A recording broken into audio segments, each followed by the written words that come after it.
Good morning, good afternoon, good evening, wherever you're across this great wide world of ours. Today, I want to talk about again. This is a series of that I'm like browbeating. I shouldn't laugh about it, but it's the truth. Browbeating the Bureau of Indian Affairs. From this point forward, I want to talk about the Bureau of Indian Affairs. I'm going to call it the BIA. Excuse me. And the point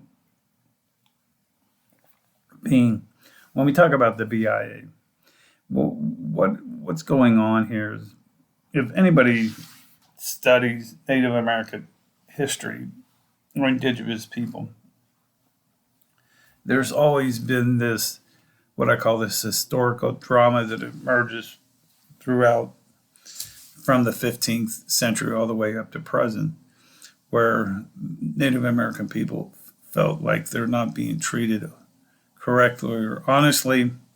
And the point that comes out of this is when they're not treated or feel like they're not being treated equally as a sovereign, and even though I like to say this as a sovereign nation, in other words, these folks or these indigenous people were long here before white European settlement occurred and Spanish settlement occurred. And the point is, when this did occur, there was always this forced, or what the phrase that occurs in the 1850s or 19th century was manifest destiny, or this Christonian philosophy of settlement of the wilderness. And they talk about this in the Bible as well, that God came, and especially in the Old Testament, God came and settled the wilderness. And it was, the connotation behind that is like, oh, do we really need to settle the wilderness? Or do we just need to, is this a terminology used to suppress or to subjugate a certain part of society?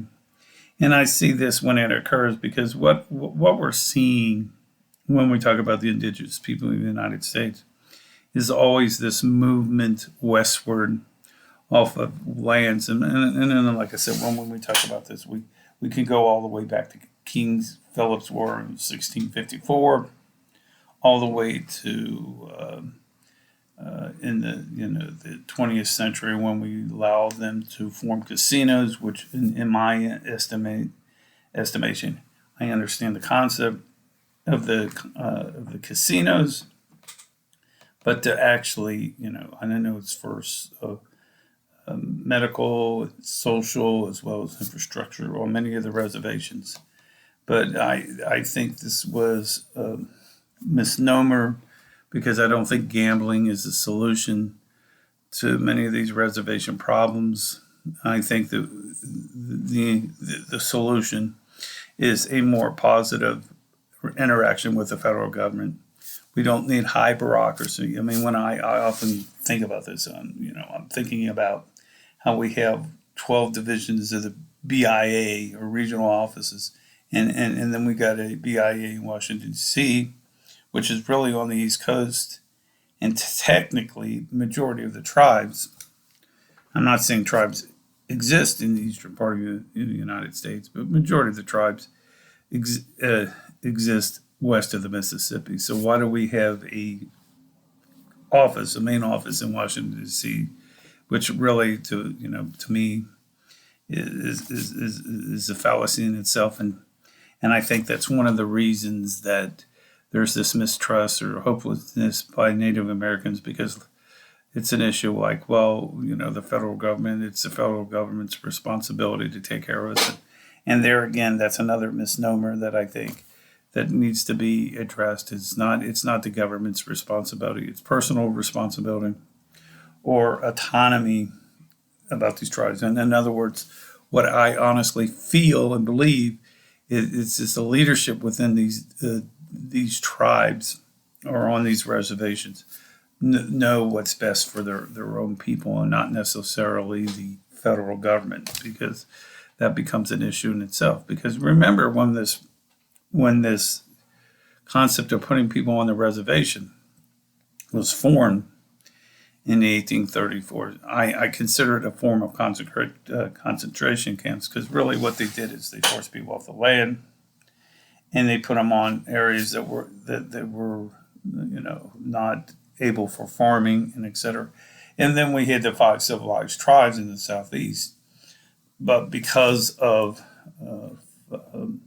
Andrew Jackson, he forced these 5 civilized tribes off their lands. And many of these tribes, even I believe the Cherokee at the time, and we're talking the 1830s, even had slaves working on some of their land. So this whole issue of not what is the Jeffersonian philosophy of the early 19th century, noble savages, which, in other words, that's another word that I just have, very articulate man, very highly educated man,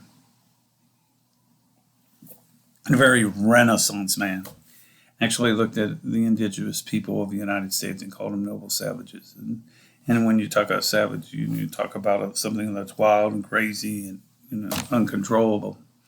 And that's the issue that forms the issue, because they try to at first to enslave the indigenous people. Found out that it was difficult to do this, especially in the South, on the rice fields in South Carolina. So when they found this out, then they found out they would import African Americans from Africa to enslave them. In other words, have slave ships capture these people and bring them to America, which is another aspect of itself and was really an illegal aspect. But then when I always hear this issue with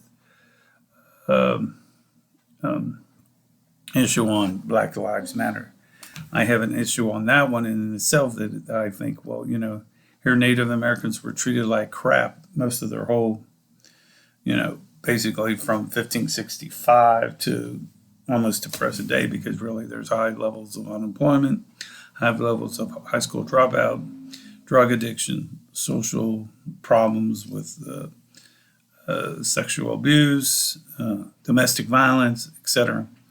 And yet we think that just Black Lives Matter. It's not just Black Lives Matter, all lives matter.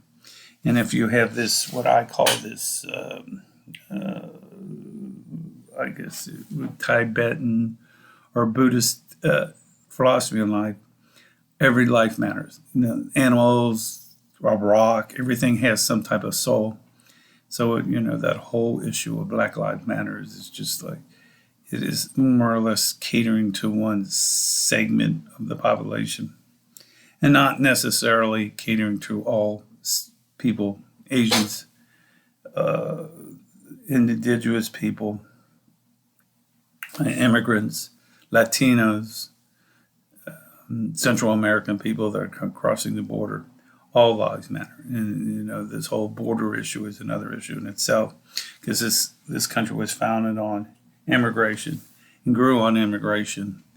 And the issue was that we enslaved, or we came up with what is called the poor class, which then again recircles to the issue of gambling, because really, I had a discussion yesterday with a fine African American man about gambling, and the issue of, well, he was concerned about his next generation African Americans. And I told him I was a psychologist, got a PhD, and the issue of gambling in itself, because I really think gambling is a vice.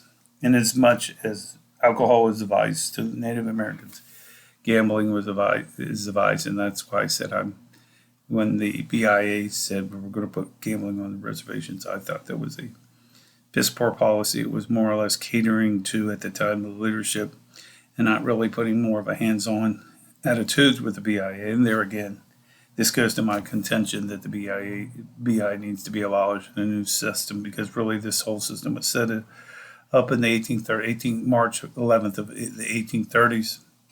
And for the most part, we have the same system, but a little bit quasi-different.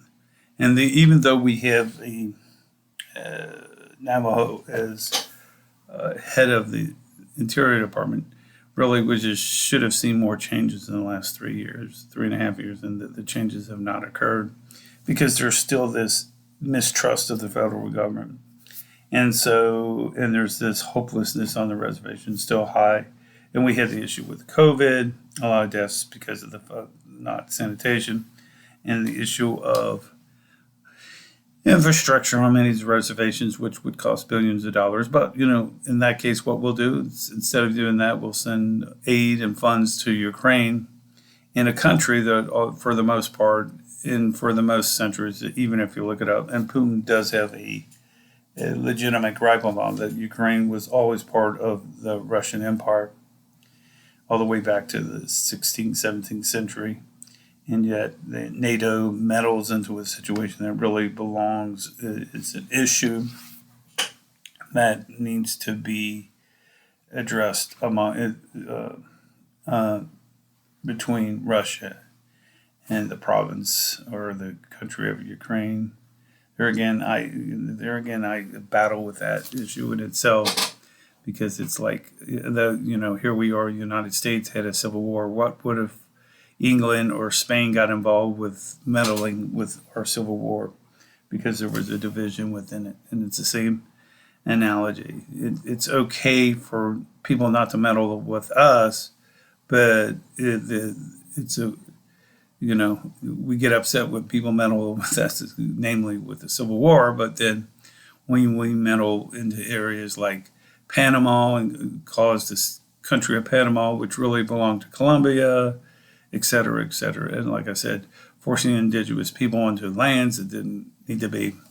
And there is my contention of the BIA needs to be abolished, because it was created in the 1830s, and it really didn't. It has served its purpose for what it is, but we need to address the issue of how we can make more people, indigenous people, I should say, feel more a feeling of not historical drama and feeling part of the United States.